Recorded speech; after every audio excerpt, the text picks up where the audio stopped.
السلام عليكم ورحمة الله وبركاته.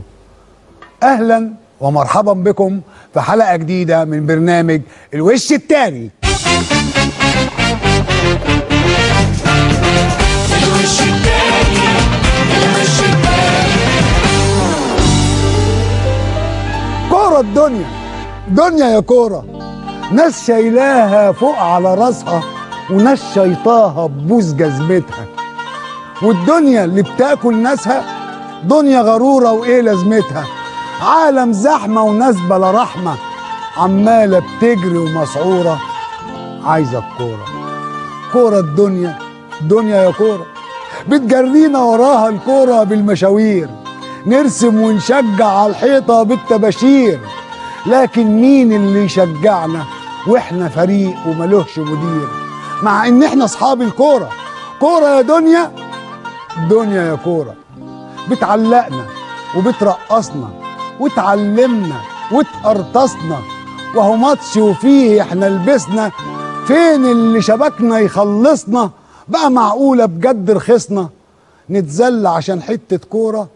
كورة يا دنيا، دنيا يا كورة.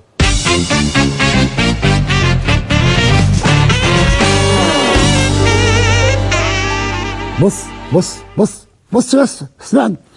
لعبة كرة القدم دي محتاجة روح الفريق ومحتاجة حنكة في التخطيط، ومش مهم الفريق ده يكون بيعرف يلعب، ممكن يكون فريق ملوش فيها، لكن طالما ان في تماسك في الفريق وكله ماشي ورا تعليمات المدير الفني اللي بيعتبر مرشد ليهم في كل كبيرة وصغيرة، ولو انت شاطر هتعمل خطة محكمة تنجح بيها انك تعمل تسلل ما يتحسبش تسلل، والخطة دي تنجح اكتر لو الحكم معرفة.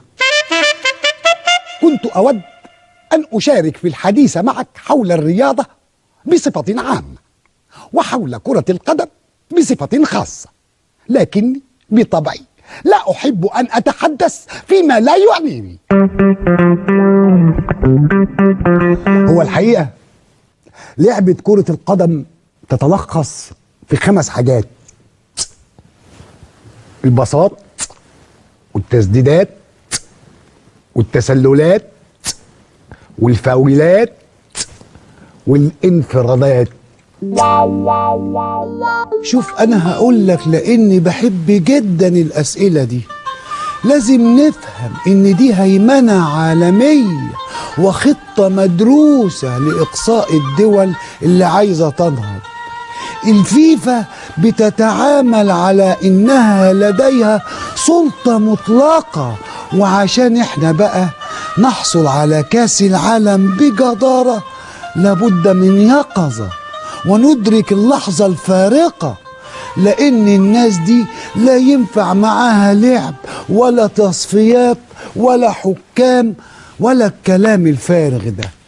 ما احنا ياما عملنا كده ما وصلناش لحاجة ابدا، مع اننا نستطيع وبكل سهولة اننا نحشد الملايين ونتجه في حشود جرارة لمحاصرة الفيفا، ولن نعود إلا ونحن حاملين كاس العالم بسلمية تامة وبدون إراقة نقطة عرق واحدة.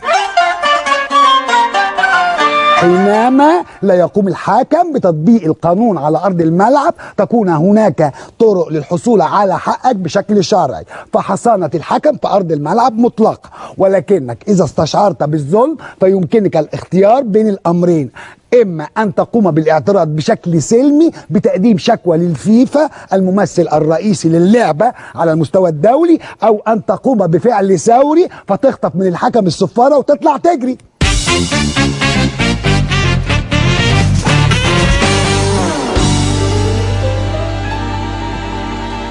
ماذا تقول يا أخي؟ اتق الله، اتق الله. أنا كروي قديم ألعب ولد أنطقها على قدم واحدة أكثر من 100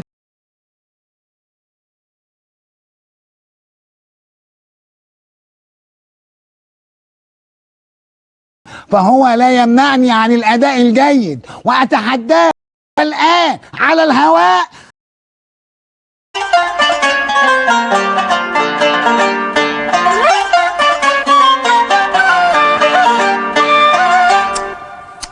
لا لا لا لا لا طب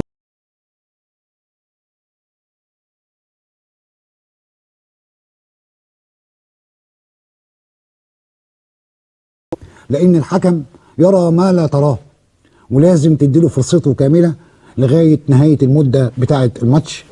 عاوز بقى تبقى تشتكي، استنى الماتش ينتهي وقدم الشكوى ودور على حقك بالطريق الصحيح وفي إطار القانون والشرعية. والثابت أن الحكم له السلطة المطلقة، ومفيش سلطة فوق سلطة الحكم غير سلطة رئيس.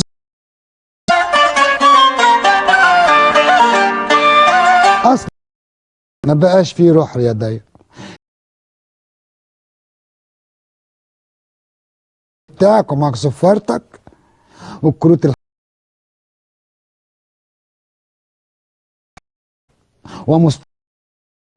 سنين فجأة جمهور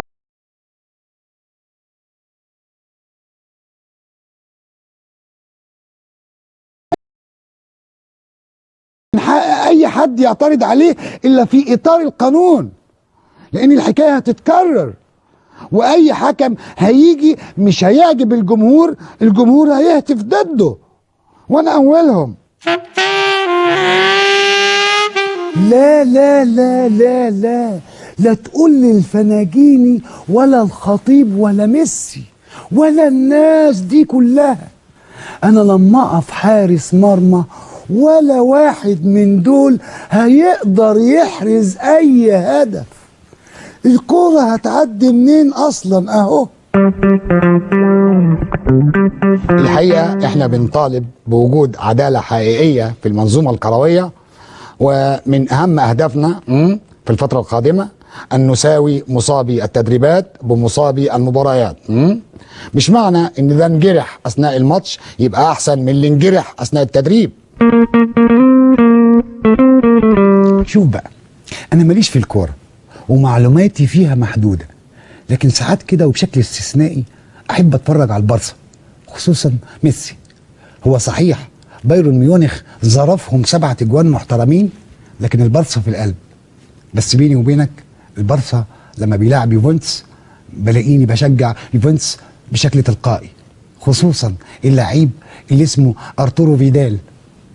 الفتنس بتاعه مميز جدا وعليه دبل كيك تجنن. بس اقول لك سيبك انت من كل دول، مفيش احسن من وائل جمعة.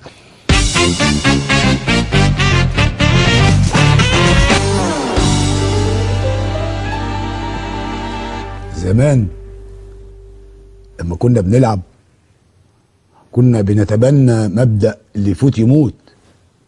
عايز تاخد الكورة من لعيب اكسره وخدها فورا. لكن دلوقتي بعد المراجعات بدأنا نتبنى مبدأ نبذ العنف، ولما نعوز الكورة من لعيب يحاصروا الفريق كله من كل ناحية عشان ما يلاقيش حتة يعدي منها، يضطر يسيب الكورة وبدون أي اعتداء وفي منتهى السلمية.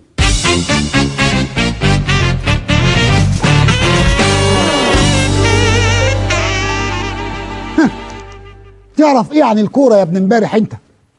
انا كنت بجري بالكورة من المرمى للمرمى، امرقص ده وادي خرومة لده واعديها من فوق دماغ ده لحد ما اوصل لغاية الجون، وابص في عين حارس المرمى واقول له شفت بقى، اهو انا دلوقتي انا وانت لوحدينا، لو انا عايز اعملها معاك واجيب فيك جون وازعلك اقدر اعملها وبمنتهى السهولة. لكن انا ما يرضنيش لاني قلبي طيب واروح شيطها لي في القاود بمزاجي. هو ده العفو عند المقدرة. لو انا واحد استغلالي زي الولا باسم يوسف كان زماني رزعتها له في المقص وما همنيش يزعل مني. بس الحمد لله انا مش باسم يوسف.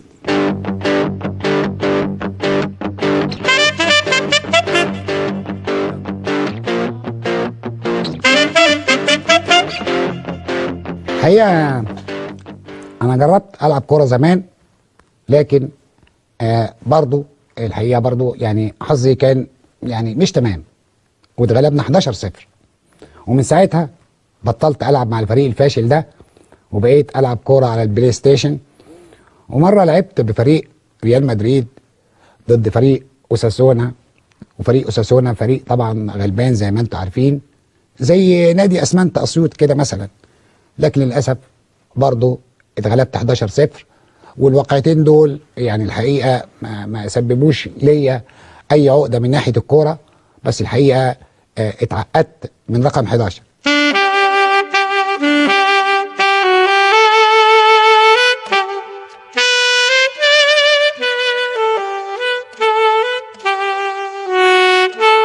بالنسبة للكورة أنا ما كنتش بلعب، أنا حبيت التشجيع أكتر.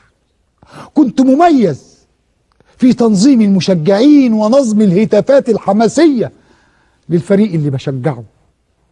وعشان ما كانش فيه مدرجات في الملعب اللي بنلعب فيه، كنا بنعتلي أسطح المنازل المحيطة بالملعب ونهتف بأعلى صوتنا ونقول: شجعوه شجعوه، اللي يلاقي الماتش بتاعه شجعوه شجعوه. بس كده. الوش التاني